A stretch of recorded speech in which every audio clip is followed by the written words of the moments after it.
Hello friends, welcome to chess training. मैं Nikhil Joshi live chess book academy में आपका स्वागत करता हूं। इस वीडियो में हम रुक एंडिंग्स के कुछ एग्जाम्पल्स देखने वाले हैं। तो चलिए हम लोग स्टार्ट करते हैं। हमारे सामने जो पोजीशन है उसमें ब्लैक टू प्ले है। तो जैसे कि आप देख सकते हैं कि ये पोजीशन में दोनों प्लेयर्स के पास इक्वल पॉइंट्स है और इसमें एक डिफरेंस है।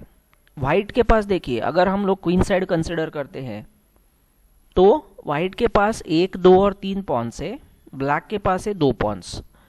दूसरा पॉइंट, अगर हम लोग किंग साइड कंसिडर करते हैं तो ब्लैक के पास है 3 पॉन्स और वाइट के पास है 2 पॉन्स।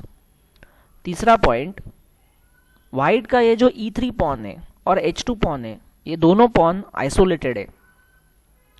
तो ऐसे केस में क्या होता है फ्रेंड्स कि इन पॉन्स को अटैक करना ब्लैक के लिए थोड़ा सा इजी है और जो वाइट प्लेयर है वो ये पॉन्स को इतनी इजीली अटैक नहीं कर सकता।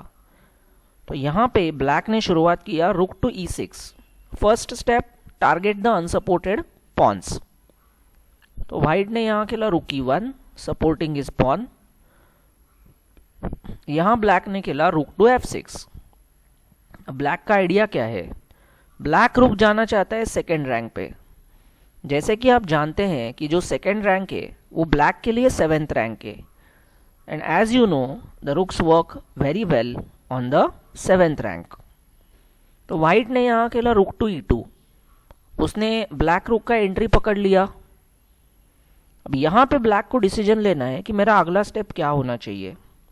अगर ब्लैक रुक F1 जैसा मूव खेलते हैं तो उसमें क्या होगा कि जो वाइट किंग है वो बाहर निकलेगा। अब एंड गेम है तो वाइट किंग को एनी हाउ बाहर ही निकलना है। अगर हम लोग उसको अटैक करेंगे और उसे बाहर निकालेंगे तो उसमें हमें क्या मिलेगा? So this is why black का मूव आया किंग टू E6, वाइट का मूव आया king to C2, king to E5।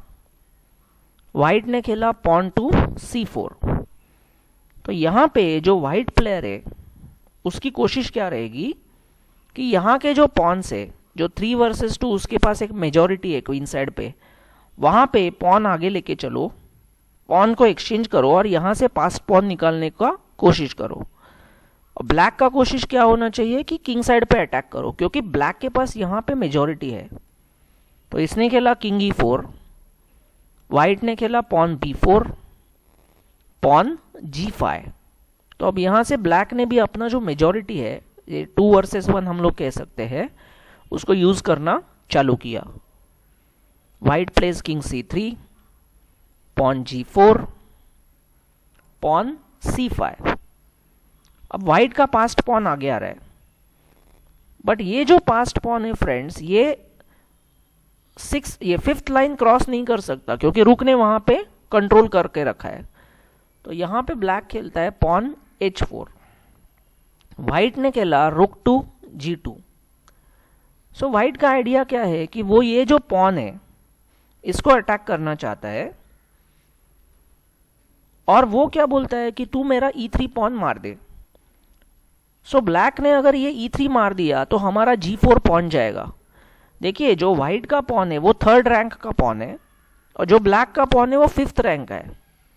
5th rank मतलब कैसे? ब्लैक की तरफ से 5th रैंक। देखिए, जैसे ये हो गया 1st, 2nd, ये 3rd, 4th और ये ब्लैक की तरफ से 5th रैंक है।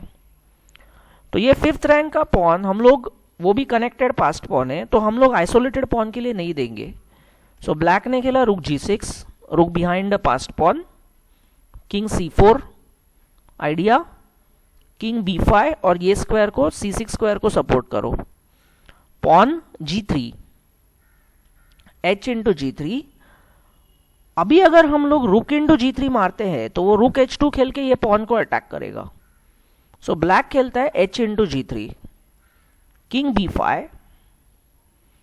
अभी ब्लैक को यहां पे थोड़ा सा केयरफुल रहना चाहिए क्योंकि ये जो पॉन है ये किंग के सपोर्ट पे आगे जा सकता है और उसका जो किंग है वो भी A6, B7 ऐसे करके C7 और C8 को सपोर्ट करने आ सकता है।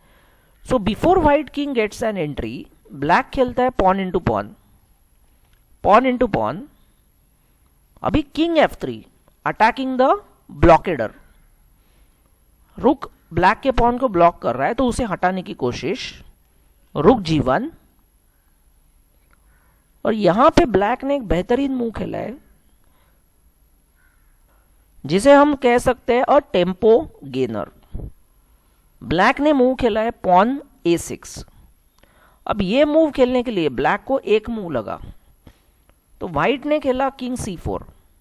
अब आप पूछेंगे इसमें टेम्पो कैसे गेन हुआ?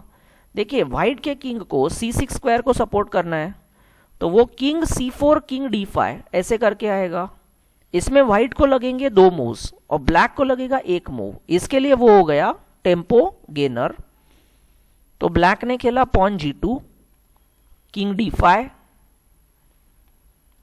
King F2 attacking the rook, rook takes G2, rook takes G2, pawn C6, यहां ब्लैक खेलता है किंग इंटू E3।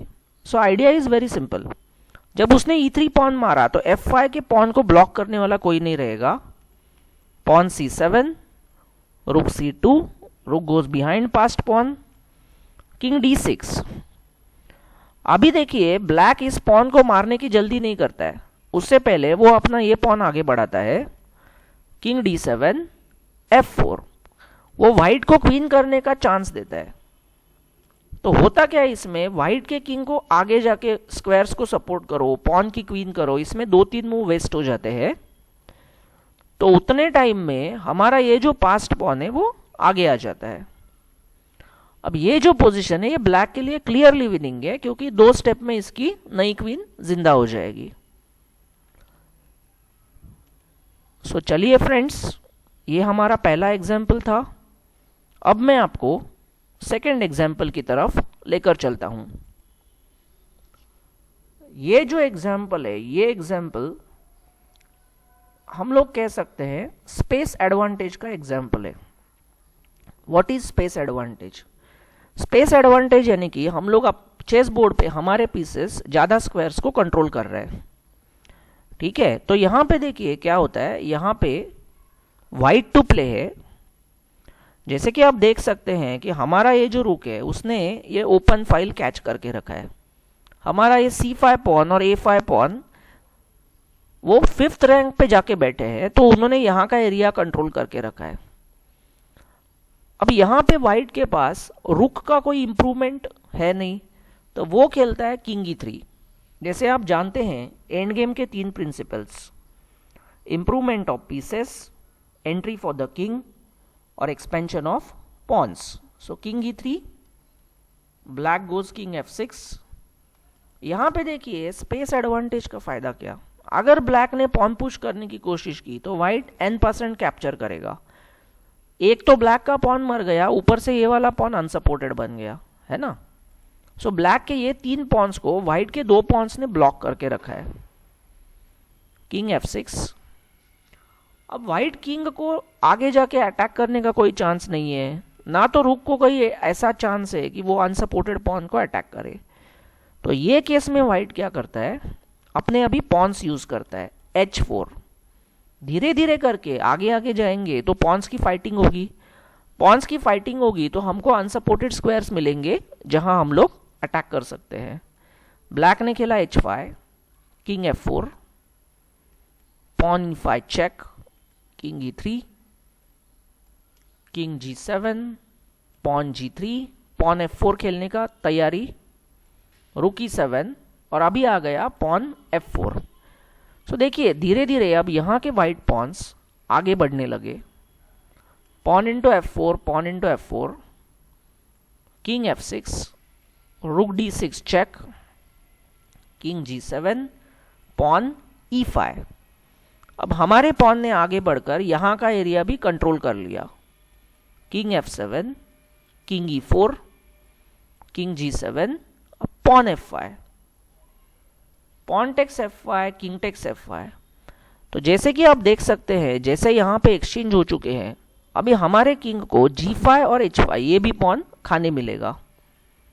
रुक F7, किंग G5, रुक E7, तो वो ये पॉन को खाने की कोशिश कर रहा है। Pawn E6। अब आइडिया क्या है, ये पॉन के सपोर्ट पे रूक D7 खेलना, इफ रूक टेक्स रूक देन पॉन टेक्स रूक, और फिर हमारा क्वीन बन रहा है। ब्लैक प्लेड किंग F8, रूक D8 चेक, उस किंग को फिर से दूर फेंक दिया और अभी आ गया रूक D7। तो ब्लैक ने अगर ये कैप्चर किया तो हमारा पॉन ब्लैक रूक को कैप्चर करके फिर आगे बढ़ेगा। ब्लैक ने खेला किंग F8, तो व्हाइट ने खेला अभी किंग F6। देखिए इसके बाद ये जो रुक है, अगर वो E8 चला जाता है तो व्हाइट पहले तो B7 पॉन मारेगा, फिर मे बी रुक H7 लेके H5 पॉन मारेगा, और अगर ये कैप्चर कर देता है तो पॉन इंटू पॉन, और फिर हमारा यहां पे क्वीन जिंदा हो रहा है। तो चलिए फ्रेंड्स, अब हम लोग तीसरे एग्जाम्पल की तरफ चलते हैं। तो फ्रेंड्स, ये हमारा तीसरा एग्जाम्पल है। इस एग्जाम्पल में हम लोग ये सीखेंगे कि हमारे रुक से हम लोग अपोनेंट के जो वीक पॉन्स बोल सकते हैं या अनसपोर्टेड पॉन्स बोल सकते हैं, उनको अटैक कैसे करें। तो यहां पे देखिए friends, it is white to play. जैसे आप देख सकते हैं कि यहां पे जो पॉइंट्स है वो तो इक्वल है। तो व्हाइट क्या सोचता है कि मेरे रुक से मुझे ब्लैक के पॉन्स के ऊपर अटैक करना है, तो यहां वो मूव खेलता है rook to B1। What is the idea, हमारा ये जो रुक है वो B6 के ऊपर एंट्री लेगा और फिर A6 और D6 ये दोनों स्क्वायर्स को टारगेट कर सकता है। यहां ब्लैक ने खेला किंग F8, रुक B6, तो हमारे रुक को पहला अटैकिंग पोजीशन मिल गया। किंग G8, तो अगर हम लोग सोचते हैं कि ये ब्लैक क्या ट्राई कर रहा है, तो उसका कोशिश है किंग H7, किंग G6 और F6, ये हमारे F6 पॉन को कैप्चर करना चाहता है। तो इसके लिए यहां व्हाइट खेलता है पहले king F4। Idea is simple, अगर वो किंग H7 खेले, हम G6 पे आके इसको अटैक करने की कोशिश, तो पहले किंग G5। देखिए हमने किंग को 2 स्टेप लेके अपने पॉन को सेव किया और एनिमी पॉन को भी अटैक कर दिया। यहां ब्लैक ने खेला rook to G8 check, king into H5, रुक टू G3, पॉन को खाने आ गया H4। अब यहां पे अगर वो रुक टू C3 खेलता है, हमारा एक पॉन कैप्चर करता है, तो बदले में हम लोग उसके 2 पॉन मारेंगे, पहले A6 और फिर D6 से, रुक इंटू A6, रुक इंटू C4, रुक इंटू D6, और यहां पे व्हाइट क्लियरली 2 पॉन अप रहेगा। तो ये पोजीशन मेरे ख्याल से व्हाइट को प्लस आ जाना चाहिए, विनिंग आ जाना चाहिए। सो एक्चुअल गेम जब हमने H4 खेला तो उसने खेला रुक E3। अब रुक इंटू D6, देखिए हमने ये D6 मारा, तो हमारा ये जो पॉन है द D5, जिसे हम कह सकते हैं द प्रोटेक्टेड पास्ट पॉन, उसके आगे का ब्लॉकेडर बाजू हो गया, उसे हटा दिया हमने।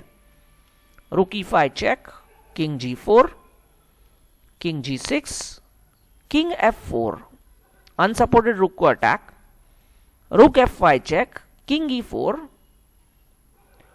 अब यहां पे क्या है फ्रेंड्स कि अगर जो ब्लैक प्लेयर है वो रुक इनटू ये मार के किंग एंड पॉन एंडिंग में जाते हैं, तो ये हमें क्लियर विनिंग है। कैसे, अगर उसने रुक इंटू रुक हम खा सकते हैं, किंग इंटू रुक और फिर पॉन H5। अगर ब्लैक का किंग ये पॉन को पकड़ने दौड़ा तो पॉन D6, दोनों पॉन्स को एट अ टाइम वो नहीं पकड़ सकता। फॉर एग्जाम्पल अगर किंग यहां आता है तो फिर से पॉन पुश, और हम लोग का पॉन यहां पे क्वीन जिंदा कर रहा है। सो दिस इज वाई जब ये सिचुएशन आया king E4, black cannot go into king and pawn ending, he went rook H5, rook into A6, rook into H4। अब यहां पे व्हाइट ने खेला किंग D3, क्योंकि उसका वो अनसपोर्टेड पॉन कैप्चर हो रहा था, उसे बचा लिया। किंग F5, अब यहां व्हाइट खेलता है रुक C6, attacking the unsupported pawn, और इसके बाद जो पोजीशन है वो व्हाइट के लिए क्लियरली विनिंग है। सो फ्रेंड्स, आई होप आपने ये वीडियो को एंजॉय किया और आपने इसमें से कुछ वैल्यूएबल सीखा है। So thank you, have a nice day. Thank you so much.